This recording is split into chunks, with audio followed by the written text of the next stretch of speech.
Tole, nagaa waaqayyoo siniif haa baay'atu. Akkam jirtu nagaa keessan? Ani nagaa kooti. Utaalloon na qabeetan akkattiin dubbadhu dhabe ammallee argaa jirtu. Yeroo qilleensi natti fudhadhu na qufaasa waan ta'eef viidiyoo waraabuu hin dandeenye fagaachaan jira. Kanaafaan badee jechuu barbaadeen asumaani warreen sagalee na hundeebiftu maanni naan jettaniif dhiifamaa xiqqoos biizii waanan ta'eef sagalee yeroo tokko saaqee dhaggeeffadheen otoo hin deebisin hafaa lammaffaa irra deebi'u yeroon dhabaa jechuudha. Yoon isin jalaa didellee yaada qabdan sana gabaabsati lammata irra deebaati na dubbisaa obsaan jechuu kooti. Warreen immoo isinii deebise yookiin sagalee baay'ee waan na bira qaqqabuuf yeroo tokko inni kaan yaada gaarimmaa qabu naaf ibsuu fi inni kaan ergaa qabu na dabarsuu fi inni kaan waan na biraa barbaadu fi sagalee baay'eedha waan ta'eef yeroo tokko saaqee dhaggeeffadheen garuu otoo hin deebisin yaa suuqiidhas waan ta'eef nagaduutti jedheen immoo deebisee irra dhaggeeffadhu jechuudha. Kanaaf asumaan egaa dhiifama isiniin jechuu barbaada akkasiin na dubbisaa. Obsaan immoo sinumti irra deebi'aati. Na dubbisaa yaada qabdan na gaafadhaa gaafii qabdan na gaafadhaan isiniin jechuu barbaada. Yeroo baay'ee ijoolleen meeshaadhaaf na gaafattan baay'een hin jirtu nan beekaa. Ilaa warri ganaa amma ji'a jaan kana inshaallah waggaa kana jettanii yeruma sana na dubbisa. Maaliif seetan sagaleen kanaafuu baay'ata. Baqa akkam bitu beektu waan ta'eef agasitti maal ulaagaasa meeshaan maa inni ammam dabalaa dhufeeyyuu taa'ati hubadhaate. Yeroo bitachuutti jettan akkuma immoo isinitti mee meeshaa bitattan yoo anaaf salphisu barbaadanii waraqata irratti akkasi barreessati wantoota barbaadan hunduma isaatu tartiiban yeroo tokko footoo kaasaa isa kanan barbaada jedha jechuudha. Maaliif amma sagalee kee sana burcuqqoo shiinii amma jetturra ati teessee barreessite hundumaa barreessite suuraa tokko kaaftee sagalee tokko immoo kunoo isaan kanan barbaada naabiti yoo jette hin qallala jechuudha. Hin salphata jechuudha. Amma sagalee 20 dhumu gaa meeshaa bittu yaadatte natti himtaa maal jettaa? Anis immoo sagalee 20 sana dhaggeeffachuurra jechuudha. Kanaaf akkasitti natti himaa rakkoon qabu meeshaa barbaadan akkan isinii bitu isinitti meera nan bitaani meeshaa. Garuu yeroo barbaadan sanatti natti himaa malee isa waggaa kana nageenye ji'a kanaas geessan bira yeroo geessan meeshaa kanan barbaade naa biti. Akkaawuntii yoo barbaadan akkaawuntii ergitanii bitattanii na gaafachuu jechuudha. Lammaffaa immoo yeroo tokko wanti isin ibsu barbaadu meeshaan fakkeenya rakabootii mukaatii fi masoobii yeroo fudhata kana bara yeroo fudhatannaan isin hin jedhu suuqiidhaa miti hidhattanii bittanii kan fiddan.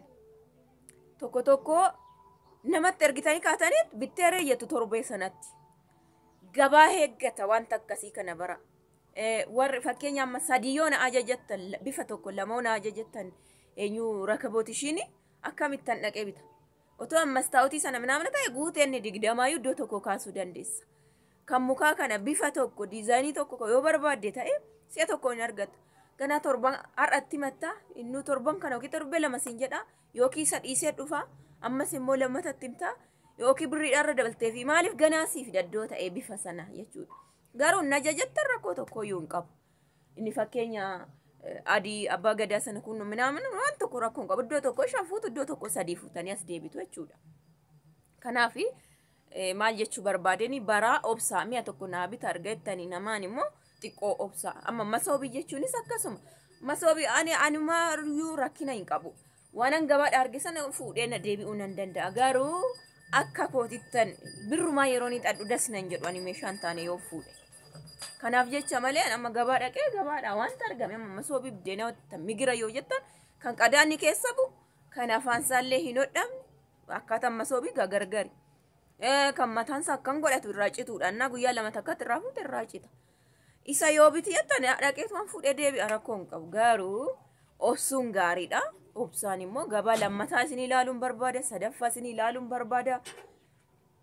Innaa sana kanaaf tura jechuudha. Warri akkasii warri masoobii fi fakkeenya rakabootii masoobii warqee ajajattan obsaan amma gaaf bitame kun isin bitameetti jedhamutti jechuu barbaadeen asumaani. Kana isaan badeef immoo dhiifama akkuma isinitti hime Kanaaf warra jajachuu barbaadan lakkoofsa koo asuma jala sinifaan barreessaa fudhattanii na dubbisuu dandeessu. Warri immoo koomantii jalatti nan ilaalaa jira deebiin hun deebiftu karaa keessaa yeroo si gaafanne naan jettanii yoo biizii ta'een tokkoffaa sagalee samoona kana weenyumaaf hun deebisne yeroo dura ayyaanarra ture kan maaf hin biizii ta'e na dubbisaa sinifan deebisaa yoon isin jala didellee isin immoo irra deebi'aa na dubbisaa. Bakka kanumaan isinii jedha. Warreen tokko mukaayyoo nama diigu nama dogoggorsiisu deema nama baddaan hin danda'amu. Ani viidiyoon hojjedhe beekatuman hojjedhe adda baafadhu jedha Faaruun adda baasii wanni ufan beekatuman. Yeroon gaarii dubbadhe maaltu maal dubbata yeroon ani fakkeenyaaf irra darbee dubbadhe maaltu dubbata yeroo kamirra jaalata yeroo kamirra viidiyoo laala. Dhageenyaadhaan hin jedhe dhageenyaadhaan. Toon viidiyoo gaarii gadi dhiise koomantiin 15-20 har'a garuu 120-150. Nanani beekan dubbadha maaltu na aarsu bargit gaafa viidiyoo tokkitti gaafa duraa dubbadhe dhuguma na aaree dubbadhe dhugumaan akkamitti itti mooshii maan galleef jedhu sana hundaafuu abadan gaditti nan argitu sammuudhaanis ta'ee maalumaanuu gaditti nan argitu kan aartu hundumtuu jechuudha.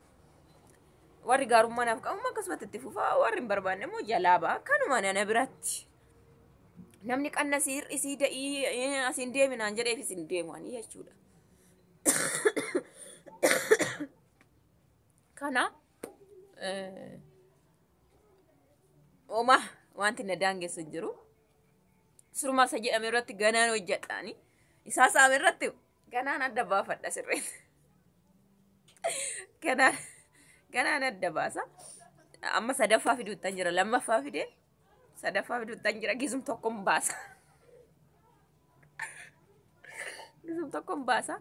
So akkasii ijoolleen tokko dhugaadha gaarummaa yaaddanii seentanii wanta gaarii baay'ee na yaada barreessanii jirtu.